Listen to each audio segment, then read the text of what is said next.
खुलुमबाय बिटिआर चेनेलाव गासैखौबो बरायबाय। आङो चेनेलखौ साबस्क्राइब खालायदो आरो बे खाथिनि बेल आइकन बेलखौबो थुनानै होदो जाहाथे गोदान भिडिअ होबानो सिगांग्रो नटिफिकेसन मोनहैनाय बायदि।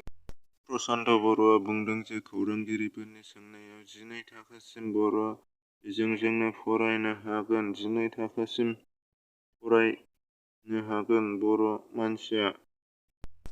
बिटिसिनि सिएम प्रमद बर'आ बुङो जे एमसिसि जोबखांनायनि उनाव एनडिबिखौ जोबथेसालिनिफ्राय बोखांनो गोख्रोङै खामानि मावगोन होननानै बुङो आरो एनडिबिफोरा हारिनि थाखाय जिउ बाउसोमनानै खामानि मावलांनायनि थाखाय बिथांमोनखौ गहोनायनि राइट्स दं। बेनि थाखायनो बिटिसिनि चिफ प्रमद बर'आ थाबैनो बे खामानिखौ मावफुंगोन होननानै थिरांथा लायो।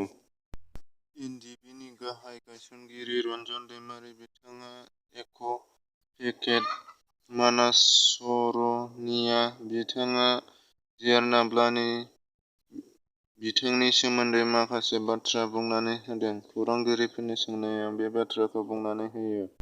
आसामाव गोदानै सा 405 सुबुंनि देहायाव कर'ना पजिटिभ मोननाय जादों आरो दाखालैनिफ्राय दिनैसिम 2 सुबुंनि जिउ खहा जादों।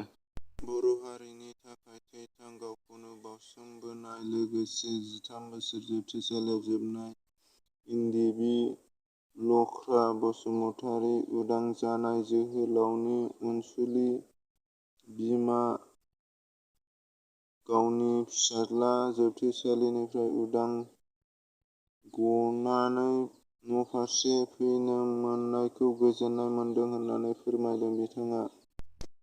बर' थुनलाइ आफादनि 60थि बोसोरसालिया जथुम्माया मेहेरगोनाङै तामुलपुराव जागासिनो एबा सोलिगासिनो दङ।